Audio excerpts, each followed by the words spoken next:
F'xantira diretta mis-Santwarju Nazzjonali tal-Madonna ta' Pinu fl-Arb Għawdex inselmulkom u natukom il-miliet it-tajjeb.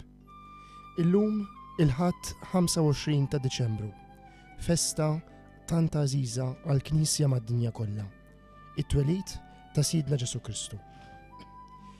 Il-Biblista Monsinjur Lawrenz Xiberras illejla wkoll sejjer imexxi l-lezzjo divina minn dan is-Santwarju Nazzjonali dwar ix-xandir tal-Vanġelu għall-liturġija tal-lum. Ejjew tassew f'dan il-jum li fih niċċelebraw il-kelma ta' Alla illi saret laħam, inħallu din il-kelma tmexxina, tigwidana, tferraħna f'dan il-jum għażiż tas-solennità tat-twelid ta' Sidna.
Bl-isem tal-Missier u tal-Iben u tal-Ispiritu Santu. Amen.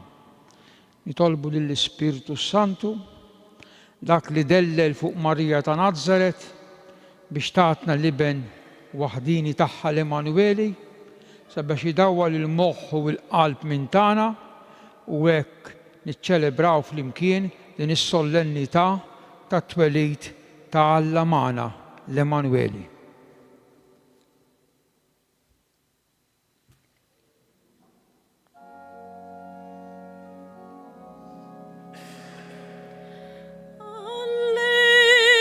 Alleluia, alleluia.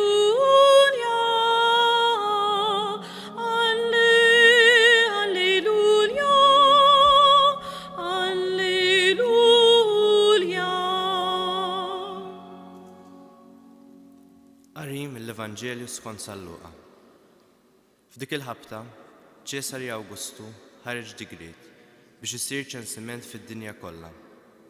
Dan kien l-ewwel ċensiment li sar meta Quirinu kien gvernatur tas-Sirja. U kulħadd mar biex jinkiteb, kull wieħed fil-belt tiegħu. Giuseppe wkoll mar mill-Galalija, mill-belt ta' Nażaret, u tal-Alludija fil-belt ta' David jisimha Betlem, għax hu kien mid-dar u l-familja ta' David, biex jinkiteb flimkien ma' Marija, l-arusa tiegħu, li kienet ila. Ġara li, meta kienu hemm Marija ilha żmien biex teħles, u wildet l-ewwel iben tagħha, fisqitu u medditu f'maxtura, għax ma kienx hemm post għalihom fil-lukanda. F'dawk l-inħawi kien hemm xi ragħja fir-raba' qassa mar-merħla tagħhom bil-lejl, u derilhom anġlu tal-mulej. Il-glorja tal-mulej iddiet madwarhom u qabadhom biża' kbir. Iżda l-anġlu qalilhom: tibżgħux, għax araw, qiegħed inħabbrilkom ferħ kbir, ferħ li se jkun għall-poplu kollu. Illum fil-belt ta' David tweldilkom Salvatur li hu l-Messija, il-mulej.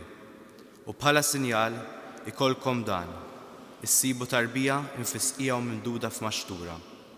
F'daqqa waħda inaqbdu mal-anġlu għad kbir taqtajja tas-sema, ifaħru lill-Alla u jgħidu: glorja lill-Alla fl-ogħla tas-smewiet u sliem fl-art lill-bnedmin li jogħġbu lilu.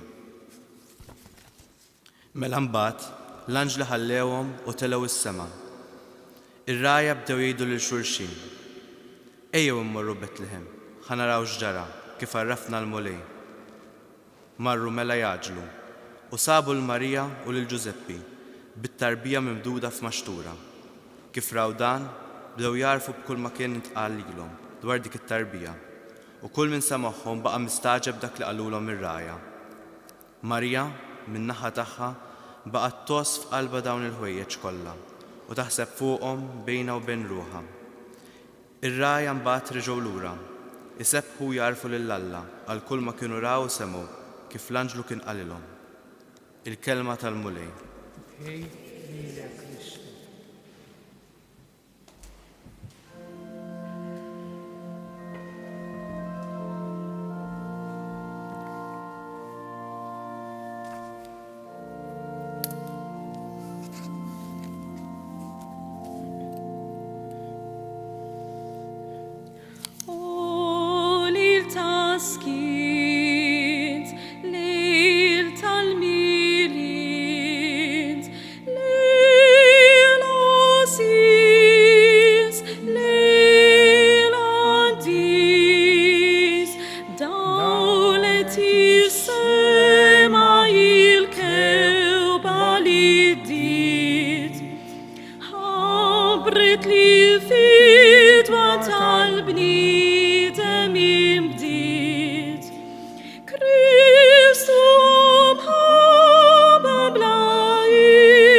inselmilkom u ħanibda din il-laqgħa tagħna flimkien, din il-laqgħa qaddisa b'esperjenza personali li għaddejt minnha jien 49 sena ilu bħallum nhar il-miliet f'Betlem. L-ewwel darba li mort hemm fl-1973, 49 sena ilu. Kull ma kien jien inqaddes xahrejn u nofs, mort biex nistudja. U morna jien flimkien ma' sħabi l-istudenti biex ngħaddu il-miliet hemm f'Betlem. U hekk għamilna. Ikkonċelebrajna fil-qudiesa ta' nofs il-lejl mal-Patriarka, irqadna hemm u l-għada filgħodu nhar il-miliet erġajna qaddisna mal-Patriarka fil-qudiesa solenni tal-10 tad-9 ta' filgħodu sal-10 u nofs. Imbagħad qedna bejnietna ejja noħorġu ftit qegħdin il-miliet qegħdin hawnhekk Betlem, ejja uħriġna. Il-pjazza, it-toroq, u aktar bdejna mexjejn, jiena bdejt nisma' id-daqqiet ta' martell fuq l-inkwina, inkwina tafu x'inhi, tal-ħaddiet. U aktar ma mxejna, iktar il-ħoss beda jiżdied, beda jitqawwa. U wasalna biex għaddejna minn quddiem dan l-imbierek ħanut ħaddiet kien qiegħed jaħdem nhar il-miliet. Bqajna mexjejn, ġejna kważi fil-kampanja fir-raba u hemmhekk nara fost l-għaġeb tiegħi nies jaħdmu l-għelieqi. Imma x'ġara, dan x'inhu?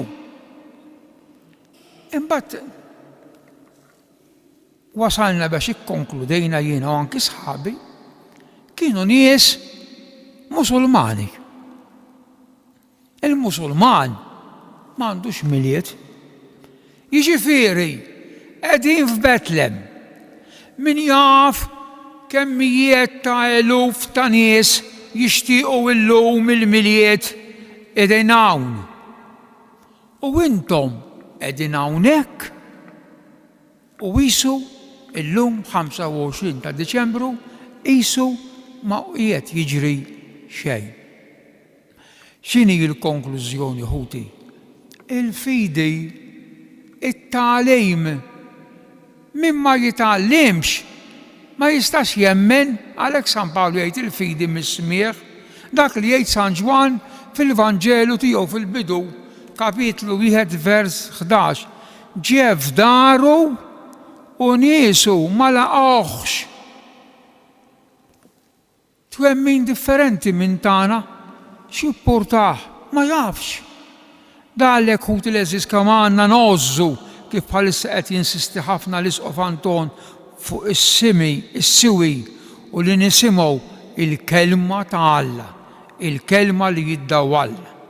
Betlem, id-dar fejn twieled l-Emanweli għalina.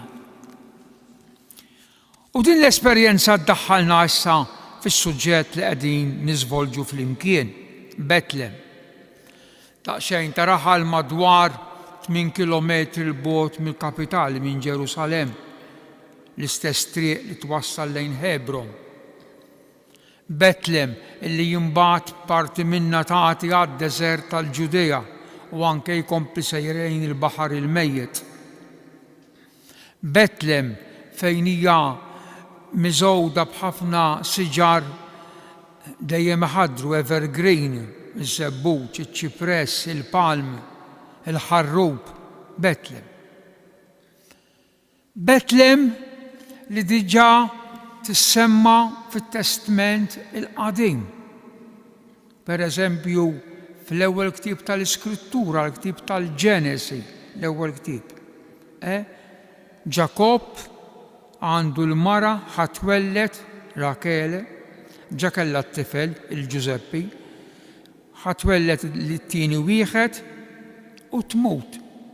Semmiħu għax kienet ġammitet Benjamin, iben l-Lemin, Ben Jamin.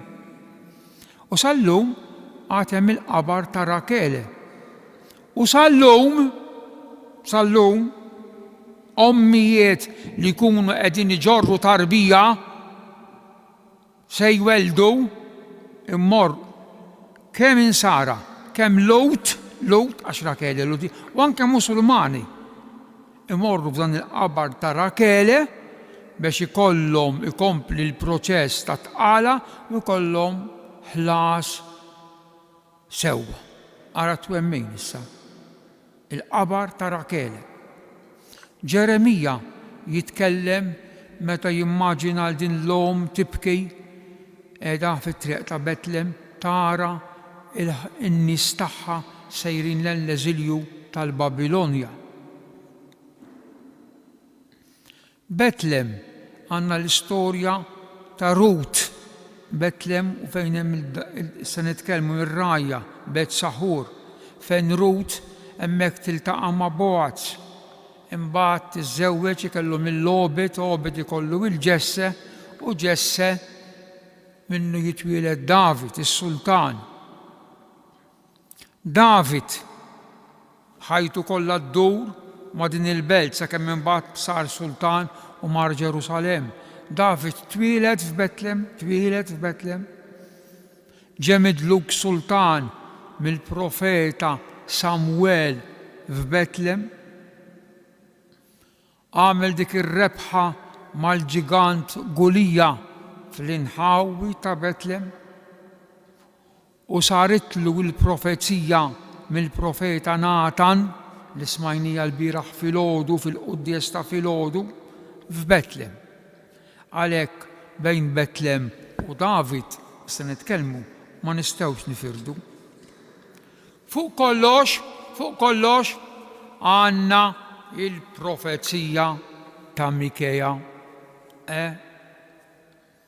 Imma jint Betlem ta' Efrata ċkejkna fost il-familji ta' Ġuda għax il-Betlem qiegħda fil-Ġudeja, ċkejkna. Minnek għad joħroġli dak li jkun prinċep f'Iżrael. U għandu il-bidu tiegħu mill-qedem. U sa minn dejjem ta' isimgħu l-eternità. U sa minn dejjem ta' dejjem. Din profezija li tħabbar li l-Emanueli kellu jitwieled propju f'Betlem, il-profeta Mikeja. Imbagħad niġu għat-Testament il-ġdid. Naturalment it-Testament il-ġdid issa nitkellmu ħafna għandna it-twelid tal-Emanueli f'Betlem b'dak kollu li ġara. Mela Betlem diġà msemmija fit-Testament il-qadim preparazzjoni il-profezija ċara ta' Mikeja imbagħad għandna l-ġrajja sħiħa. Issa aħna nafu għax jgħidilna l-Vanġel, jgħidilna l-Vanġel illi ara Giuseppi u Marija mill-belt ta' Nazaret. Jgħidilna li din il-koppja għax kienu miż-żewġin issa, Giuseppi u Marija kienu joqogħdu Nazaret. Bejn Nazaret u Ġerusalem hemm madwar 120 kilometru, 120 kilometru. Kif inhi din li kienu joqogħdu f'Nazaret? Meta ħadd minnhom la Giuseppi u lanqas Marija ma kellhom l-ebda parentela, l-ebda ġibda, l-ebda discendenza minn Nazaret. Kif inhi? Ħanejdilkom l-ewwel. Giuseppi kemm minn Betlem. Difatti għalhekk telaqlem Betlem se nitkellmu iktar. Kemm minn Betlem Giuseppi? Giuseppi bin David. David Betlem mela Giuseppi. Marija skont il-Protovanġelu ta' Ġakobu jgħid li din twildet rejb it-Tempju. Issa dak iż-żminijiet tempju wieħed kien hemm, it-Tempju ta' Ġerusalem. Mela rejb it-Tempju ifisser Marija twildet rejb il-belt. qrib Ġerusalemm. Ħadd minnhom mela ma kellhom xaqsmu ma' Nażaret, ħadd minnhom. Mela kif dawn it-tnejn wara li tarsu, wara li Ġuseppi tarras il-Marija u ħallas il-muħar, il-flus, id-dota, minn Ġerusalem, x'inhi r-raġuni li marru joqogħdu Nażaret? Hemm raġuni, mela m'hemmx hemm. Hija raġuni tal-għajxien għall-familja. Ġuseppi, l-aħwa dawn familja normali bħal familji l-oħra kollha ta' xejn differenti. Issa qrib Nażaret, ir-Rumani, għax aħna qegħdin Ruma, ir-Rumani kienu qegħdin jibnu belt kbira, Seforis, u kellhom bżonn tal-ħaddiema. Iva, ħaddiema. U allura bi probabilità l-aktar kbira Ġuseppi ma' Marija marru joqogħdu Nażaret biex ikun jista' jaħdem u jaqla l-ħobżna ta' kuljum. Il-Vanġelu jgħidilna bil-Grek li San Ġusepp kien tekton, u traduċejnija mastru daxxa. Ma jfissirx li San Ġusepp kien jaħdem biss ta' mastru daxxa, ma kien jaħdem ukoll xogħol ieħor. U allura ir-raġuni li marru joqogħdu Nażaret kienet propju din tax-xogħol. Issa ħanimxu pass il quddiem waqt nerġgħu lura. Ħankomplu fuq Seforis. Seforis għadu sal-lum hemm ċentru reliġjuż għall-lut, ċentru reliġjuż fejn il-familja it-tfal subien meta jkollhom sentejn jaħduhom f'din is-sinagoga ta' Rabbi antik. U hemmhekk jaqtgħulhom l-ewwel darba x-xagħar ta' rashom, ċerimonja tal-lut. U ħallulhom forsi li rajtu lut ortodossi, dawn in-nokli jikbru hawnhekk fil-ġnub, temples sewwa. Allura Ġuseppi u Marija ħadu l-tifel tagħhom ta' sentejn il-Ġesu biex jagħmlulu din iċ-ċerimonja. Mhux biss. Imma Ġuseppi kien imur jaħdem Seforis. Meta t-tifel 4-5 snin, 6 snin, din hija xejna sabiħa tafux, ħafna sabiħa. Hemmhekk f'Seforis f'din is-sinagoga, mas-sinagoga it-tfal subien tal-lut kienu obbligati li jmorru jitgħallmu l-iskola. Xi kwalità ta' skola? Jaqraw l-Antik Testament. Jaqraw b'vuċi għolja l-Antik Testament. Jitgħallmu, jaqraw u anke jikdbu. Għandna provi fil-Vanġelu li Ġesu ara u kiteb. Stenna, se ngħidilkom. Allura immaġinaw din ix-xena immaġinawha. Ġuseppi, immaġinawha kemm sabiħa. Sejjer għax-xogħol u jieħu miegħu t-tifel tiegħu lill-iskola. Minn Nażaret għal Seforis. Immaġinawha din ix-xena. U dal-jiem meta kont qed nipprepara u nkompli nfittex, sibt xi ħaġa oħra interessanti.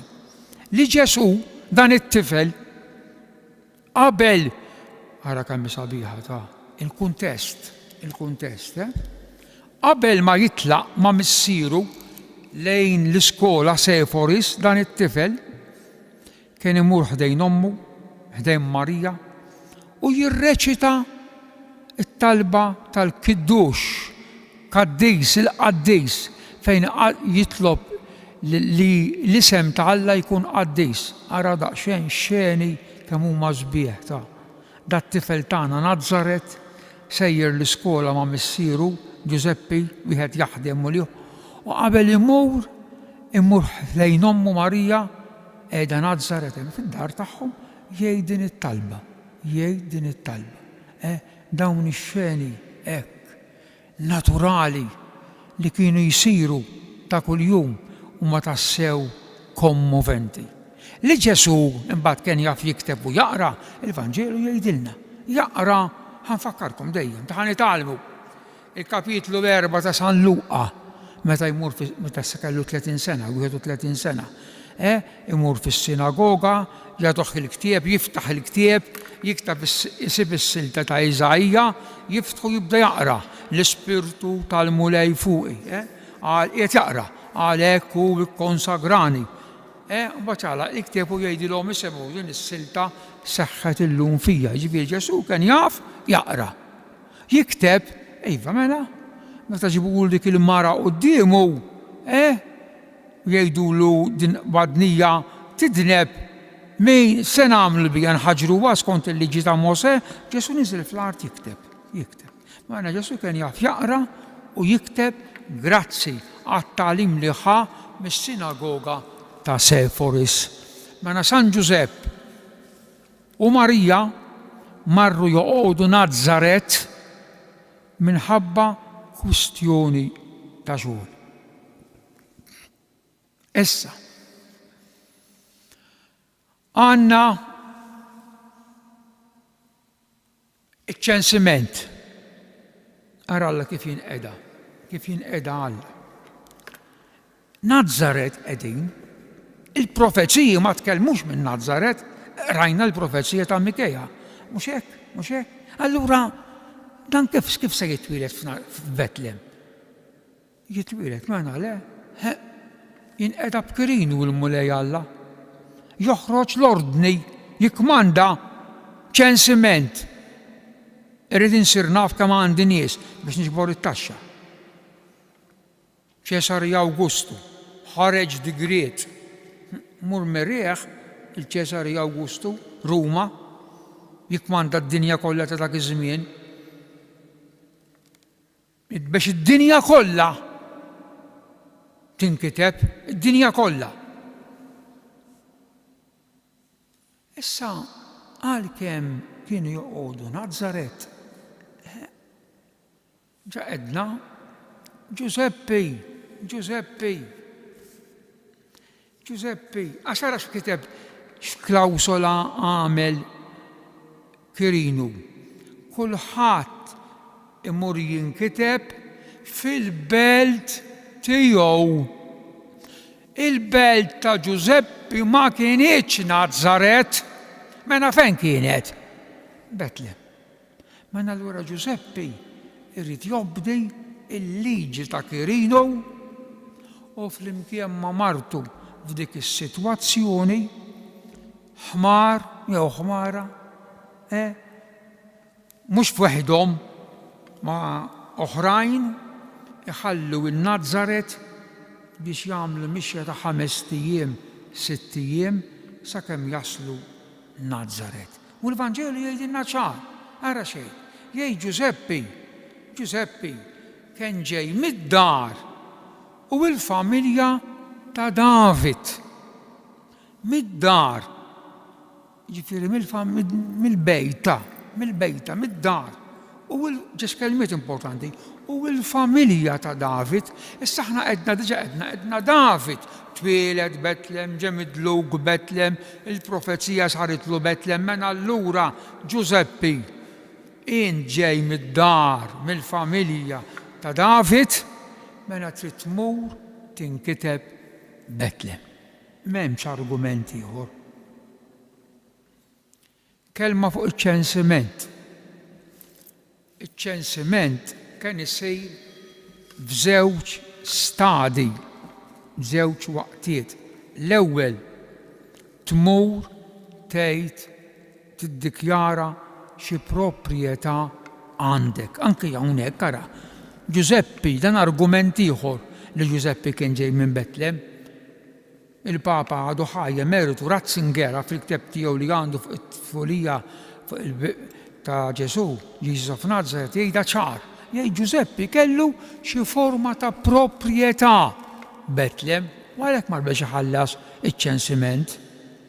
Allura l-ewwel kienu jmorru jinkitbu biex jgħidu x'għandhom.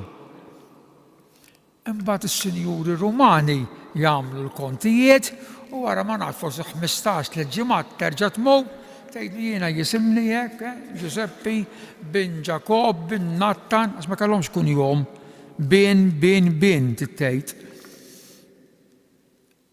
U kien jgħidilhom x'iridu jħallsu skont il-proprjetà li kellu. Hekk kien isir iċ-ċensiment f'żewġ stadji differenti. Giuseppe mela ma' martu Marija fil-istat li ħatwellet ħadet kull il-meħtieġ magħha minn Nazaret, il-meħtieġ magħha, mhux hekk. Il-fsieqi se nitkellmu minn Nazaret ġabithom mid-dar, forsi għal ġieħna nisġithom hija stess. U marru Betlem. Issa hawnhekk għandna ħafna xi ngħidu.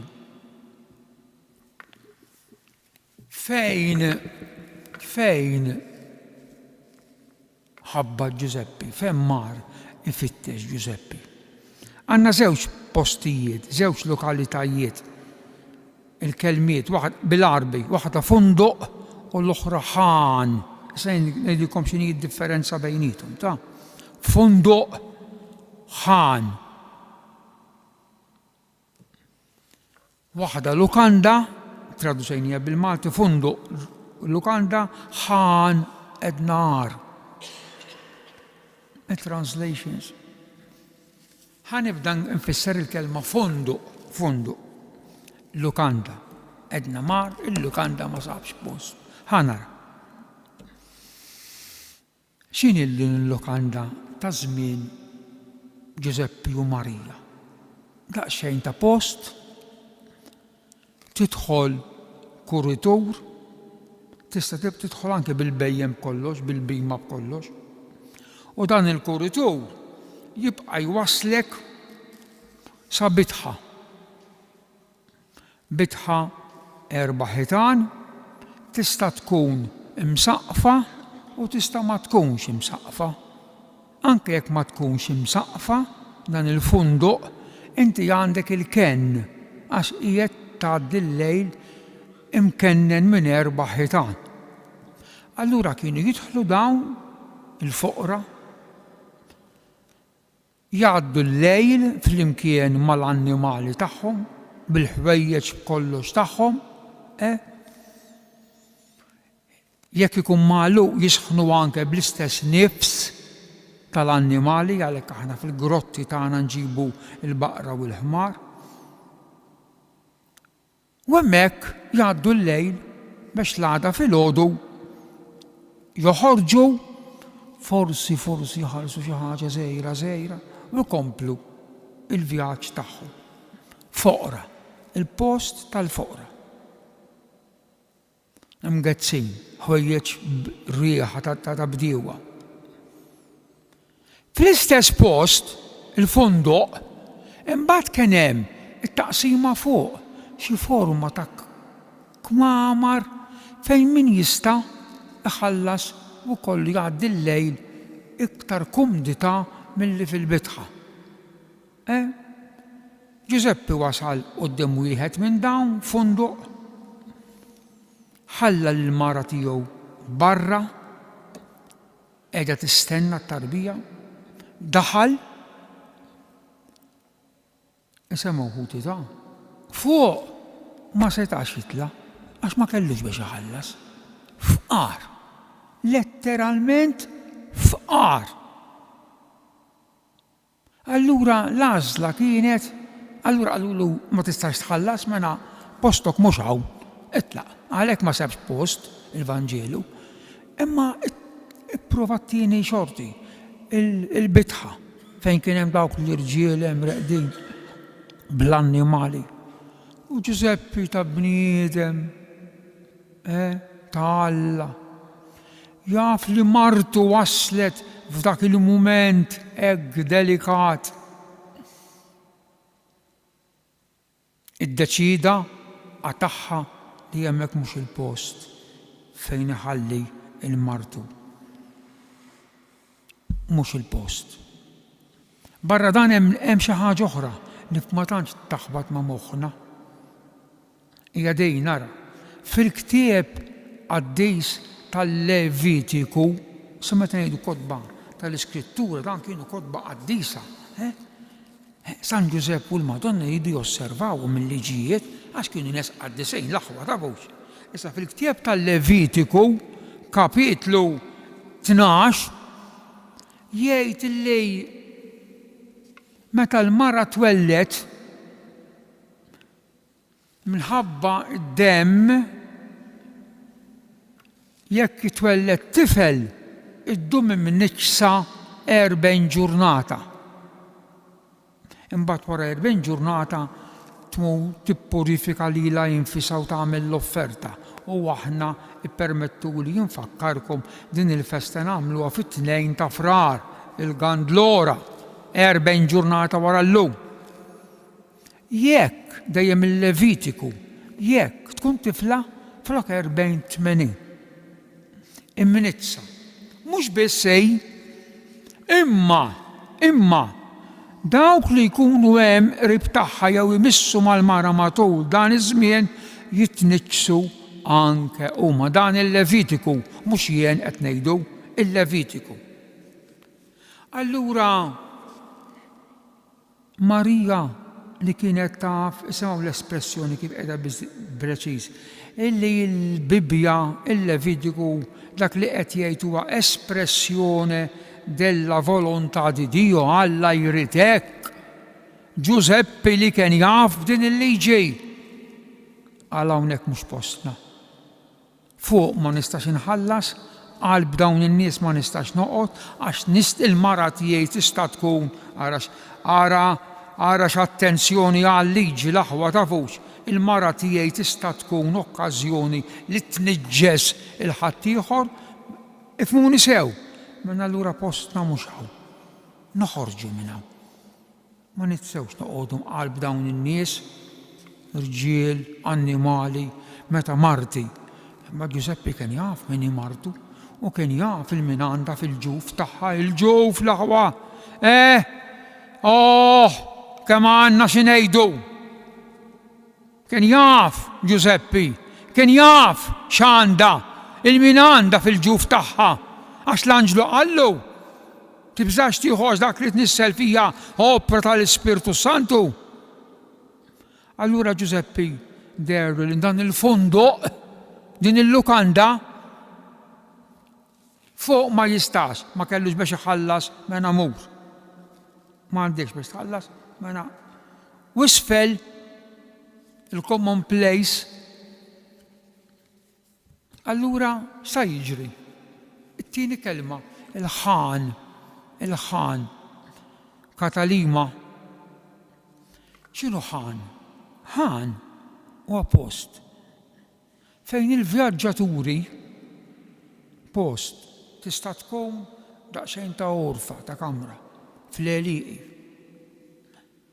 Tista' tkun għar naturali, għad fadal, erjen naturali, bet saħur tar-rajja, għad fadal erjen naturali. U tista' tkun ukoll post imħaffer. 3 kwalitajiet, ħan, mibni, għar naturali, jew kellha isfel. Dawn kienu jservu biex il-vjaġġatur wara ġurnata mixi jagħmel iserraħ, iħoll għalhekk il-Grek Katalima, Kataleo, tħoll il-bima tiegħek mit-tabija li għandha, li hu Toulouse bil-Grek, iħollu l-annimali mit-tabija tagħhom, jistrieħu huma għalhekk allura għandna l-maxtura, jagħtuhom jieklu u aktar kien ikun hemm ukoll il-bijr, l-ilma, post li ma hu taħat. u ta' kulħadd. Kulħadd jista' jidħol jgħaddi l-lejl fih u l-għada jibqa' sejjer. U Giuseppi li kien minn Betlem u li kien jivvjaġġa kien jaf li fil-kampanja jista' jsib dan il-ħan, Betlemita, dan il-funduq, dan il-ħan. U hemmhekk allura ħut il-eżies f'dan il-post fqir, nieqes minn kollox. Is-Santi Padri jgħidulna mbagħad bla bibien ħalli kulħadd jista' jidħol fejn dik it-tarbija. M'hemmx li taqatturi l-passaport ta' u m'hemmx li taqatturi u tinkina bla bibien ibqa' dieħel. Hemmhekk sar it-twelid tas-Sinjur tagħna Ġesu Kristu. F'dan il-post li ma kien ta' ħadd u ta' kulħadd. Tgħaddi l-lejl hemmhekk. Dan hu l-post ħut il-eżiż. Ta' twelid faqar kbir. Għalhekk meta kiber għallu li niġu warajk, għallhom bil-mod, għallhom la safar għandhom il-bejtiet. Fil-veru sens tal-kelma hekk kien tafawx. Fil-veru la safar għandhom il-bejtiet. Il-volpiet għandhom l-erjen, imma jien bin il-bniedem m'għandix fejn immit rasi. Fil-veru sens tal-kelma. Mela hemmhekk sar it-twelid. Issa. Il-kelma Betlem, xi tfisser? Ħankomplu nistudjaw, nistudjaw. Il-kelma Betlem, xi tfisser? Jekk inħares lejja bil-lingwa ta' Ġesu, illudi, din hija kelma marbuta minn żewġ kelmiet. Bet, aħna bil-Malti għandna bejt, wara l-bejt, għandna l-bejta, għafar tal-bejt, bejta, mena dar, u leħem. Hemm ħafna klimek, per eżempju Bet Xemex, id-dar tax-xemx. Betanja, fejn kien jaqgħod Lażru. Bet Faġe, Bet Ħoron, kollha. Hemm ħafna ismijiet hekk. Għalhekk għandna Betlehem. Mela bil-ludi Betlem tfisser dar u leħem bil-ludi. Jex lanu leħem għandna l-ħobs, għandna ejn lanu leħem m'għandix ħobs. Leħem bil-ludi huwa ħobs. Mela Ġesu twieled fid-dar tal-ħobs. U l-ħobs qiegħed biex nikluh u Ġesu qiegħed fil-maxtura u mill-maxtura qiegħda biex minnha wieħed jersaq jiekol, imaxtar ngħidu bil-Malti, jiekol. U iktar il-qudiem Ġesu meta jitkellem, ġismi huwa ikel esemmaw, ġismi huwa ikel tas-sew. Fil-kapitlu 6 ta' San Ġwan wara li jagħmel il-miraklu ta' tkattir tal-ħobs u insista li aħna nieklu bil-ġisem minn tiegħu, il-laħam, il-ħobs tiegħu. Għalhekk l-Ewkaristija ħobs ikkonsagrat Betlehem. Dar il-ħobs. Jekk inħares lejn il-kelma Betlehem bil-Arbi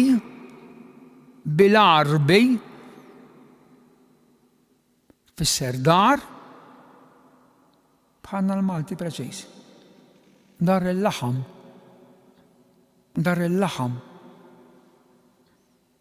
Ġesu twieled f'dar il-laħam. Għaliex?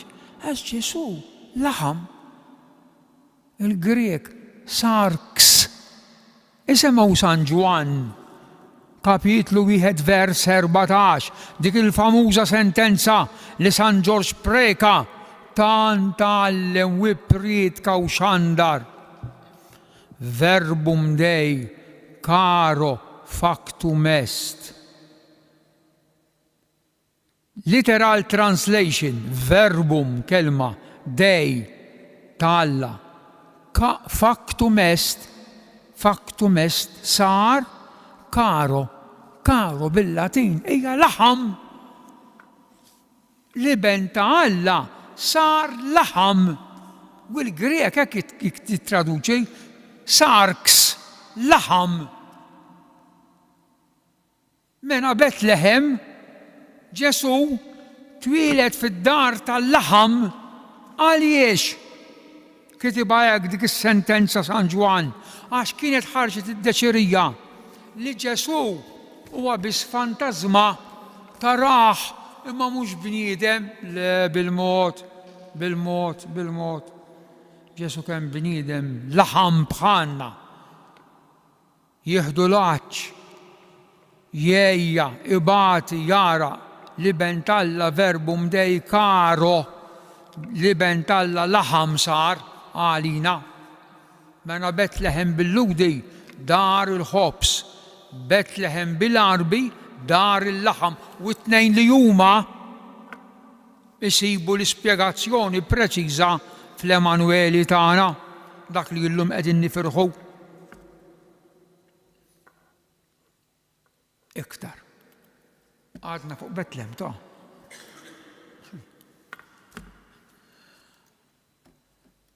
muġi bifsit ilme, tatsilme.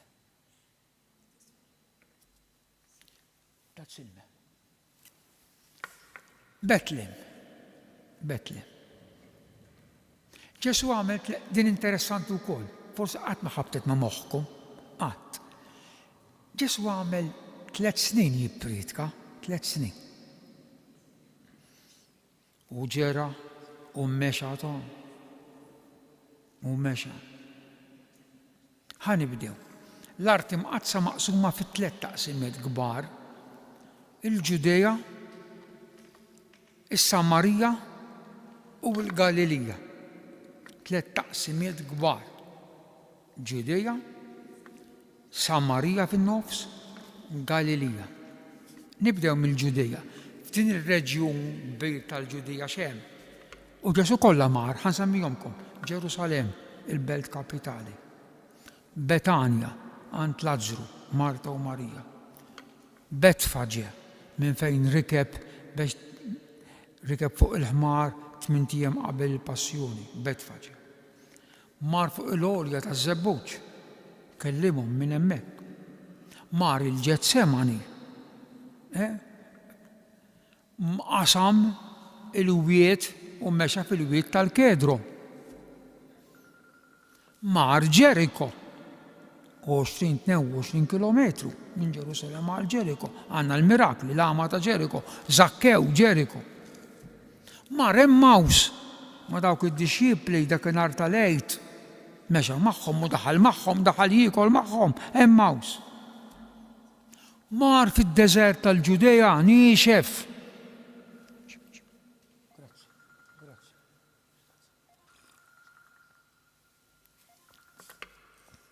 Mar hemmhekk.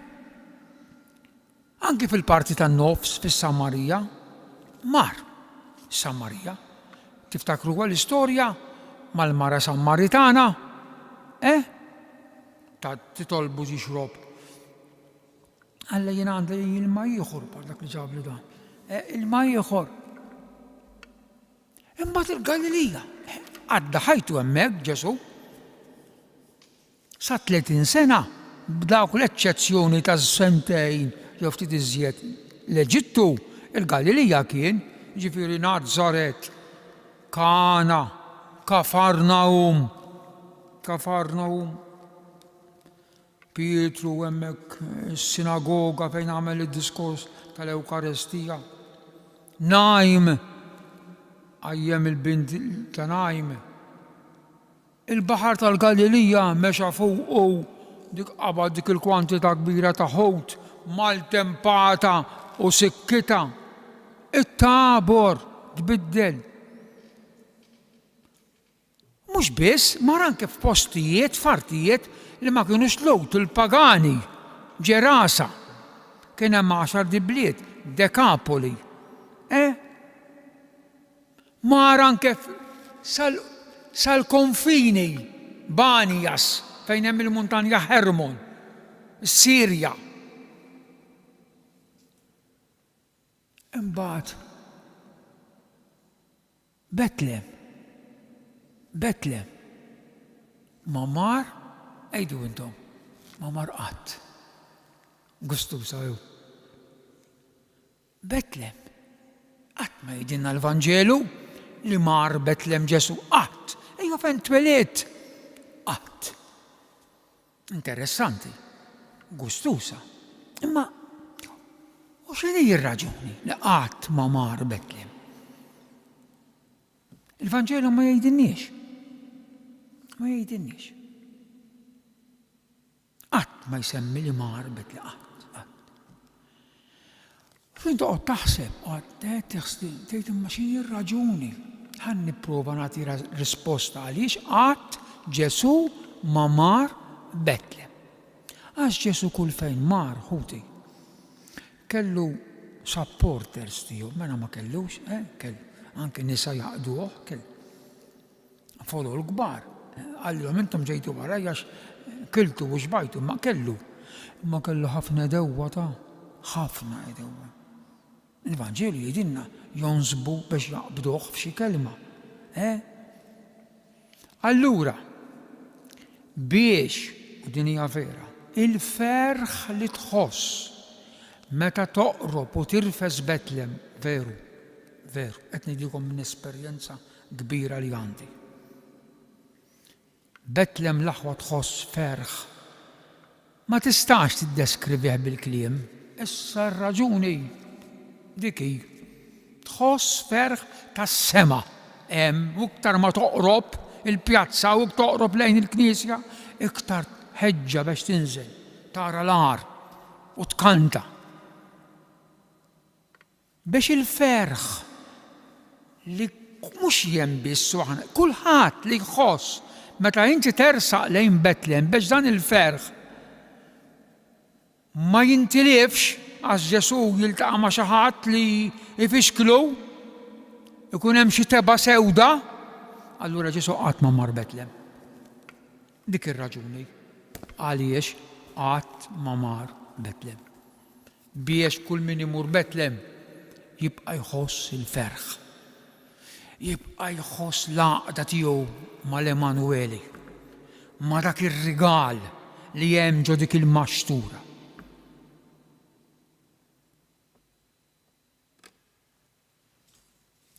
Issa naqalbu għat-tieni taqsim. L-aħwa kien hemm bżonn u x'hekk illi dan it-twelid isiru jafu bih in-nies. Isiru jafu bih. Twelid illi ma tistax tgħid li huwa normali daqskemm iktar tas-sema. Hemm bżonn li jsiru jafu bih in-nies. Il-Vanġelu. F'dawk l-inħawi kien hemm xi rajja fir-raba, għassa,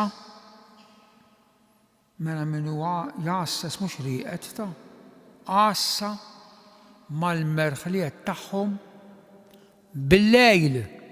Għalhekk aħna l-lejl tal-miliet huwa lejl qaddis. Għassa għamlu l-lejl mal-merħliet tagħhom. U derilhom anġlu tal-mulej u l-glorja din issa nipprova nfissirha. Doksa tu theju, il-glorja tal-mulej iddiet madwarhom. U qabadhom biża' kbir. Glorja. X'inhi l-kelma glorja? Din li ħabtitni dejjem ħafna ħabtitni. Ħafna. Għax ma nistax insejb kliem preċiż biex niddeskrivi x'inhi l-glorja ta' Alla. Xi tfisser din il-kelma glorja? Meta Salamun bena t-tempju, sal-Antik Testament 900 sena qabel, u konsagrah u għamel festa u ħaraq annimali u għamel talba qaddisa. Din il-lezzjoni naqraw parti minna meta fil-knejjes tagħna jkun hemm il-konsagrazzjoni tal-knejjes. Kemm hija għażiża d-dar tiegħek mulej, sal-għasfur isib fejn jammar u l-ħuttafa ssib il-bejta tagħha. Salamun għamel il-festa. Isema, niżlet sħaba mis-sema l-istess kelma. U l-glorja kavod bil-ludi, doksa bil-Grek, u l-glorja ta' Alla imliet it-tempju. Il-glorja ta' Alla. Dawl.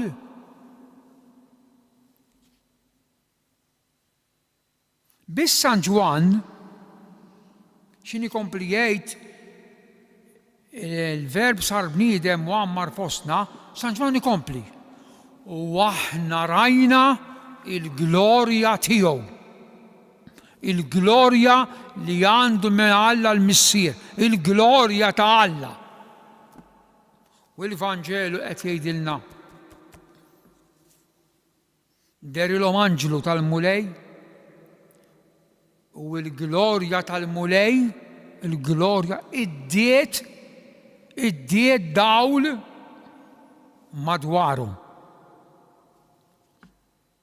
Għalhekk il-Knisja ta' Bet Saħur kollha dawl, l-arkitett Barluzzi riet li kollha dawl toqob u twieqi il-glorja tal-mulej hemmhekk deret ir-rajja. U qabadhom biża' kbir, biża' twerwir. U l-anġlu jgħidilhom ħajkompli l-istess kelma. Tibżgħux. Mela biża' kbir u l-anġlu jgħidilhom tibżgħux. Araw. Staġib. Aħna m'għadniex nafu nistaġbu b'xejn. U min ma jafx jistaġeb ma japprezzax. Innotaw din. Min ma jafx jistaġeb bil-ħaġa ma tapprezzax. Araw. Staġib, araw. Għallhom l-anġlu. Araw. Ijiet inħabbrilkom ferħ kbir. Bil-Grek inħabbrilkom evangelizzomaj. Jien ġejt nevangelizzakom. Din il-aħbar.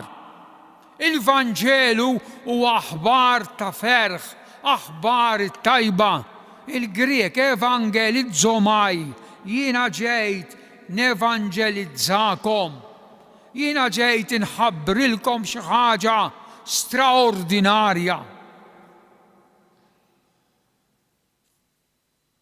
X'inhi din l-evangelizzazzjoni? X'inhi din l-aħbar? X'inhi? X'ġara? Illum.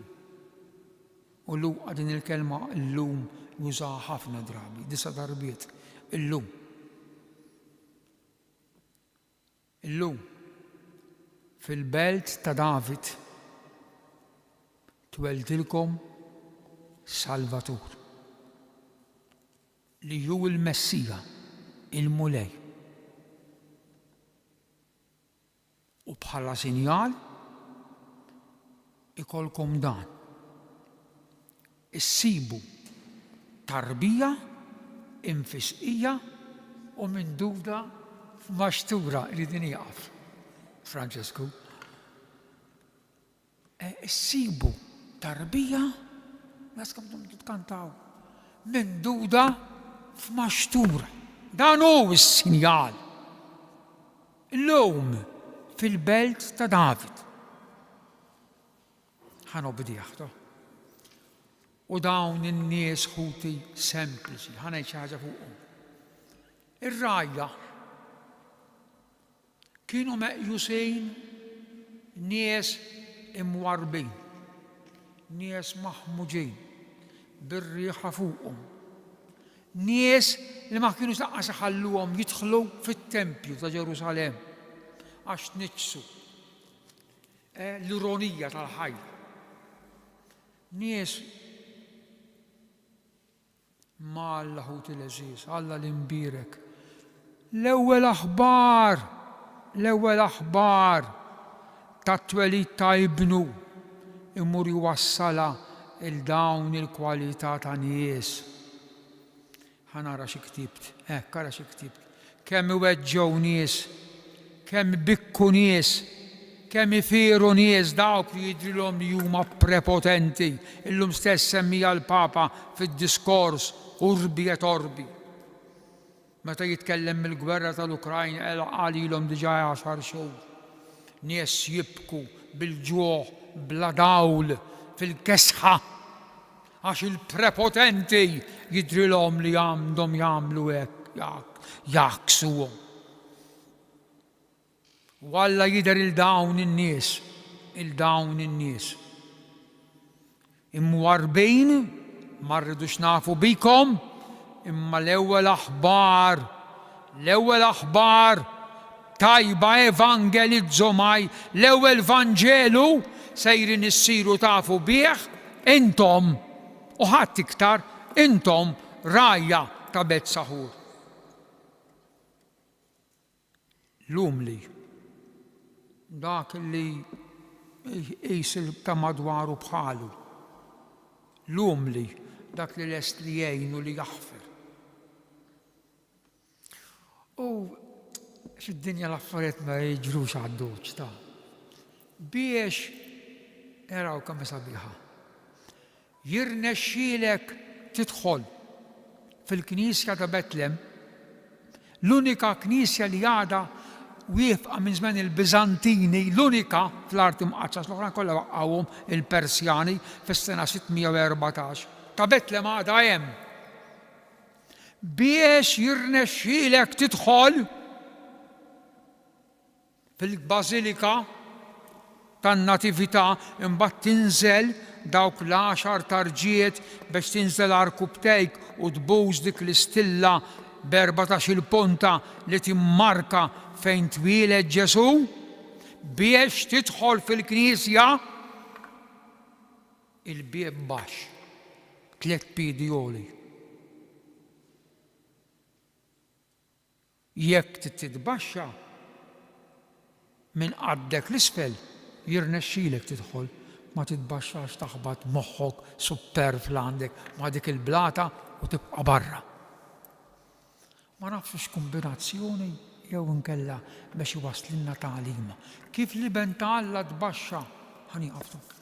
Tbaxxa u sar bniedem bħalna u qiegħed f'dik il-maxturek ukoll li int biex jirnexxielek tidħol hemm ġew. Int min int tikmanda kemm tikmanda, għandek kemm għandek ġejtu u flus u seta' tidħol hemm ġew, titbaxxa, tittumilja ruħek. Ħut Jeżis ħanieqaf ta' kemm għandna x'ngħidulu grazzi l-Emanueli li tagħna status, li tagħna dinjità lilna l-insara. Dik it-tarbija 9 xhur fil-ġuf ta' Omma Marija twieldet biex turina d-dawl, biex tevanġelizzana, biex turina illi il-vera paċi qiegħda fin-nesumli meta aħna noqorbu lejn it-tarbija ta' Betlem.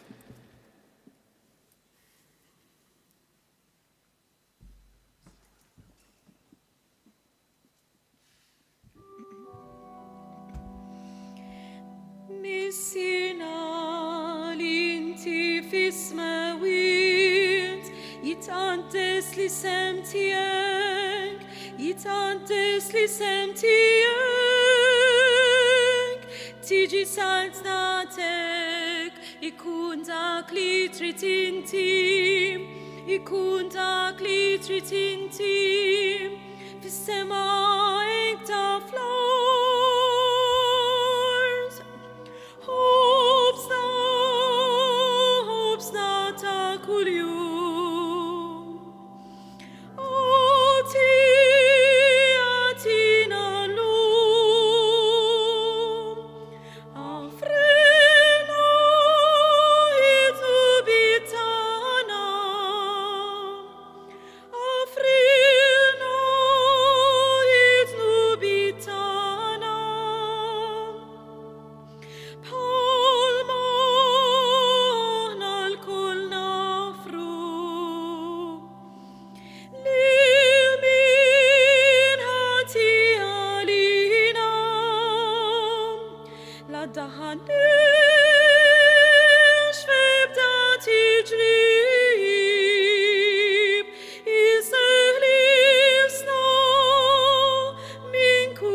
tal-Anġli, il-glorja lill-Alla illi tħabbret fuq l-ar ta' Betlem, aħna wkoll nifirħu il-lejla wara din ix-xandira tal-kelma ta' Alla, kif taraw eżis din is-seguna l-kelma ta' Alla hija birbla tant u tant talim u tarif illi nistgħu nieħdu minna għal ħajja tagħna. Nirringrazzjaw il-Biblista Monsinjur Lawrence Xiberras illi l-lejla dewwaqna din il-benna u jew f'dan iż-żmien tal-miliet illi bdejna f'dan il-lejl qaddis illi għadda inkomplu nożżu din il-kelma ħalli tkompli titlaħħam fil-qalb u fil-ħajja tagħna.